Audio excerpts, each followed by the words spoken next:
ವಿಜಯಪುರ ಜಿಲ್ಲೆಯ ಮುದ್ದೇಬಿಹಾಳ ತಾಲೂಕಿನ ವಿದ್ಯಾರ್ಥಿಯ ಅತ್ಯಾಚಾರ ಹಾಗೂ ಕೊಲೆ ಪ್ರಕರಣವನ್ನು ಖಂಡಿಸಿ ಮುದ್ದೇಬಿಹಾಳ ಬಸವೇಶ್ವರ ವೃತ್ತದಲ್ಲಿ ಮಾನವ ಸರಪಳಿ ನಿರ್ಮಿಸಿ ಬೃಹತ್ ಪ್ರತಿಭಟನೆ ಮಾಡಲಾಯಿತು. ಅಖಿಲ ಭಾರತೀಯ ವಿದ್ಯಾರ್ಥಿ ಪರಿಷತ್ ವತಿಯಿಂದ ನಗರದಲ್ಲಿ ಪ್ರತಿಭಟನಾ ಮೆರವಣಿಗೆ ನಡೆಸಿ ವಿದ್ಯಾರ್ಥಿನಿ ಸಾವಿಗೆ ನ್ಯಾಯ ಸಿಗಬೇಕು, ಆರೋಪಿಗಳಿಗೆ ಕಠಿಣ ಶಿಕ್ಷೆ ಆಗಲೇಬೇಕು ಎಂದು ಘೋಷಣೆಯನ್ನು ಕೂಗುತ್ತಾ ನೂರಾರು ವಿದ್ಯಾರ್ಥಿಗಳು ಪ್ರತಿಭಟನೆ ನಡೆಸಿದರು. ಈ ಸಂದರ್ಭದಲ್ಲಿ ಎಬಿವಿಪಿಯ ರಾಜ್ಯ ಕಾರ್ಯದರ್ಶಿ ಸಚಿನ್ ಕುಳಗೇರಿ ಮಾತನಾಡಿ, ವಿದ್ಯಾರ್ಥಿನಿ ಅತ್ಯಾಚಾರ ಹಾಗೂ ಕೊಲೆ ಪ್ರಕರಣಕ್ಕೆ ಸಂಬಂಧಿಸಿದಂತೆ ಪೊಲೀಸ್ ಇಲಾಖೆ ಆರೋಪಿಗಳಿಗೆ ಕಠಿಣ ಶಿಕ್ಷೆ ವಿಧಿಸುವಂತೆ ತನಿಖೆಯನ್ನ ಮಾಡಬೇಕು. ಯಾವುದೇ ಕಾರಣಕ್ಕೂ ತಪ್ಪಿತಸ್ಥ ಆರೋಪಿಗಳು ತಪ್ಪಿಸಿಕೊಳ್ಳದಂತೆ ಪೊಲೀಸ್ ಇಲಾಖೆ ಜಾಗೃತ ವಹಿಸಬೇಕು. ಪದೇ ಪದೇ ಇಂತಹ ಪ್ರಕರಣಗಳು ನಡೆಯುತ್ತಿದ್ದು ಮಾನವ ಪ್ರಜ್ಞಾವಂತ ಸಮಾಜ ತಲೆ ತಗ್ಗಿಸುವಂತಾಗಿದೆ ಎಂದರು. ಎಬಿವಿಪಿ ಜಿಲ್ಲಾ ಸಂಚಾಲಕ ಸಂದೀಪ್ ಅರಳುಗುಂಡಿ ಹಾಗೂ ಎಬಿವಿಪಿಯ ಮುಖಂಡ ಶಿವನಗೌಡ ಬಿರಾದರ್ ಮಾತನಾಡಿ, ಸಮಾಜದಲ್ಲಿ ಇಂತಹ ಘಟನೆಗಳು ನಡೆಯಬಾರದು.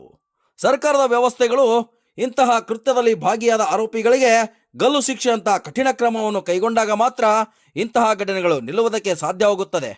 ಅಂತಹ ಕ್ರಮಗಳನ್ನು ಕೈಗೊಳ್ಳಬೇಕೆಂದು ಆಗ್ರಹಿಸಿದರು. ಪ್ರಮುಖರಾದ ರವೀಂದ್ರ ಬಿರಾದಾರ್, ನಗರ ಕಾರ್ಯದರ್ಶಿ ಮಲ್ಲಮ್ಮ ಪಾಟೀಲ್, ಭೂಮಿಕಾ ಕತ್ತಿ, ನಿಖಿಲ್ ಮಲಗಲ್ದಿನ್ನಿ, ರಮೇಶ್ ಹುಗಾರ್, ಪಲ್ಲವಿ ದೊಡ್ಮನಿ, ಸಹನಾ ಮಡವಡಗಿ, ಪ್ರಸನ್ನ ತಾಳಿಕೋಟಿ, ಸಚಿನ್ ಜಾಧವ್, ಮಹೇಶ್ ಬಾವೂರ್, ಕೃಷ್ಣಮೂರ್ತಿ ಹಾಗೂ ನೂರಾರು ವಿದ್ಯಾರ್ಥಿಗಳು ಪ್ರತಿಭಟನೆಯಲ್ಲಿ ಭಾಗವಹಿಸಿದ್ದರು.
ಇದನ್ನು ಮಾಡ್ಕೊಡ್ತಾರೆ. ಅವರ ತಂದೆಯ ಮಾನವ ಕಂಪ್ಲೇಂಟ್ ಕೊಡ್ತಾರೆ.